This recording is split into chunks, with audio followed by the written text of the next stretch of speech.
Note: though based on actual characters, this part is entirely fabricated. Therefore, aside from the people and locations, unless otherwise stated, not one lick of this is true. That said, due to the circumstances and relationships, it's most likely these scenarios would have occurred more than not. Leading characters. Massacre, the recurring ghost of a sage. This time, he appears as a North Carolina bobcat and materializes as an elderly, wise, Jewish American man. Massacre. Coop. Casting: European American male, age 20 to 25. Fictional non-fictional character. A playwright, our wonder boy. Repertory player, company writer. A brilliant young composer of musical theater. Openly gay but modest. Signature song? Gotta find my sky from this little corner. THALIAN. Casting: African American male, 20 to 25.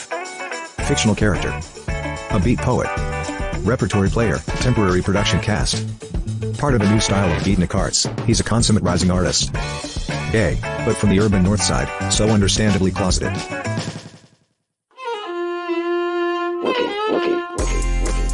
Fictional character. African American male, 35 to 40. PCP hustler. A country boy. Stylized like a swamp hog. Wookiee wild boar they called him.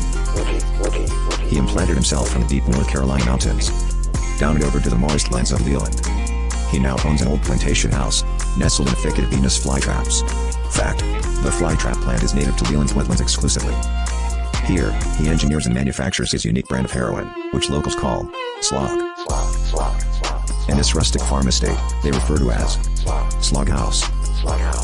The heavy-weighted roughnecks who run his product, and manage his many accounts of ill-gotten green, are known as Razorback Hogs. They're like a drove of rabbit pigs. And folks refer to Wookiee's pen of fluffy, plus-size beauties as sweet and sassy sow. Thus, he's the planet Wookiee wild boar.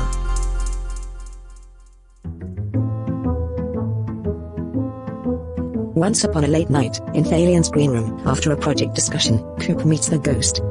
Massacre. Coop likes him but doesn't know, or trust his motives. You see, he's familiar with the other apparitions that haunt this hollowed hall, 2 males and 1 female. They're assumed to have been fellow thespians, whom players have spotted observing rehearsals throughout the century. A bit on edge to have met Massacre at all, Coop is slightly aggrieved that he would wander and mingle among the resident specters. Usually the last to leave, Coop kindly but suspiciously bids him adieu, locks up, and hurries home to compose newly inspired material from tonight's MLK development meeting.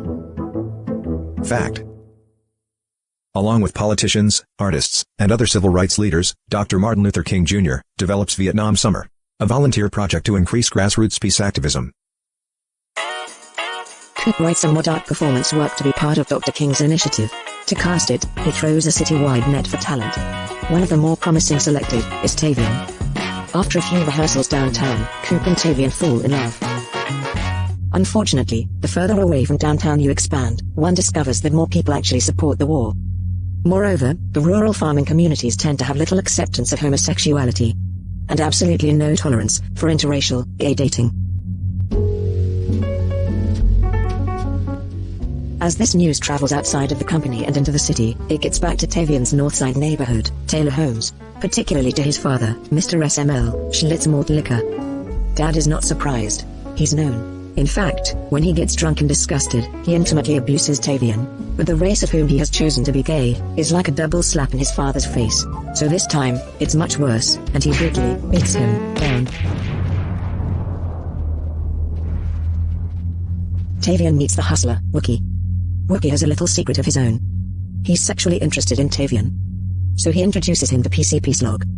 THALIAN shoots up to rid of these unwanted gay tendencies, the unwarranted abuse from his father, and his overall unwelcoming life.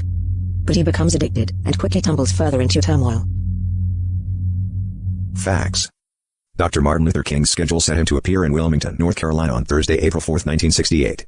Just after 6 p.m., Dr. King was to speak at Williston Senior High School, at an event stop to launch a nationwide registration drive. A few days prior, he postponed to support a sanitation strike, where marchers faced gunning from the National Guard on one side, with Memphis police, tear gas, and white supremacists on the other. Look at his face. Rarely seen discomforted with fear.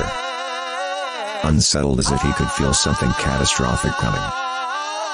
Later, on April 3rd, He delivered his last and most defiant speech. I've been to the mountaintop.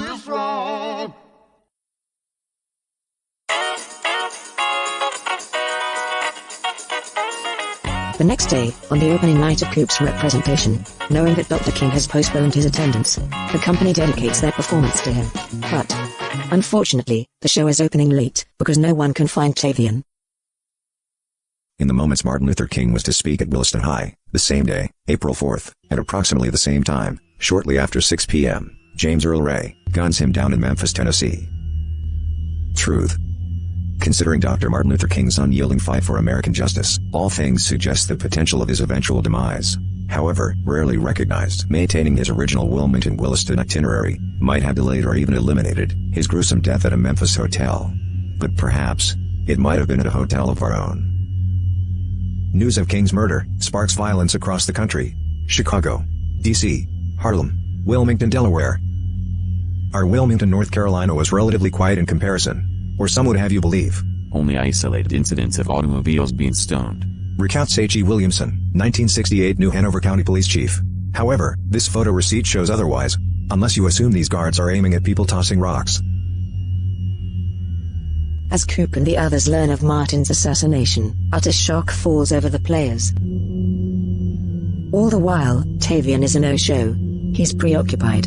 He planned to make a stop on the way to the theater, but has missed a ride to get his next fix. He urgently needs this to power through tonight's performance. Knowing that it's a long way, he's sure he can make it back in time. So he looks at the clock, takes a deep breath, and runs out the door. Trotting through Taylor Homes, out to Nixon, then left on 3rd. And he's off. In a mad dash over the Campbell Street Bridge, he sprints past Red Cross, makes it down to intersect Market and beyond.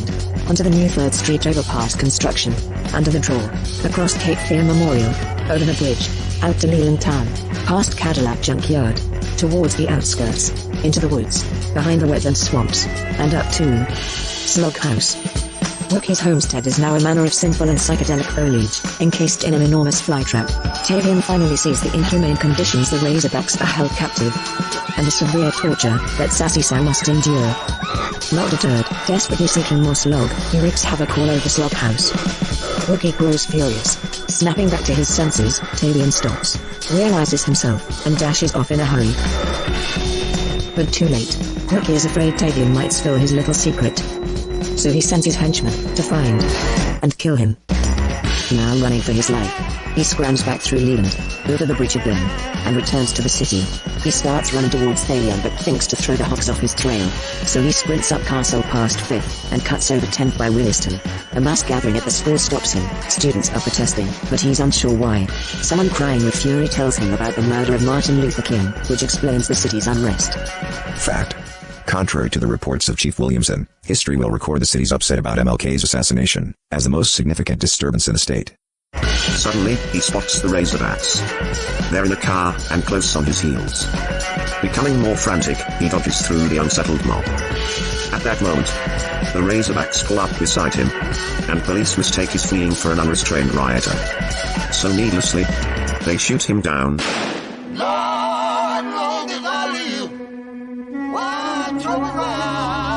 And he dies there on the crowded street.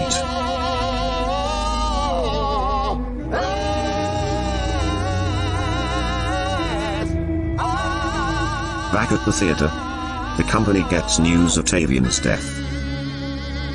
Coop is devastated. He gets needed encouragement from Mommy Tommy. What now?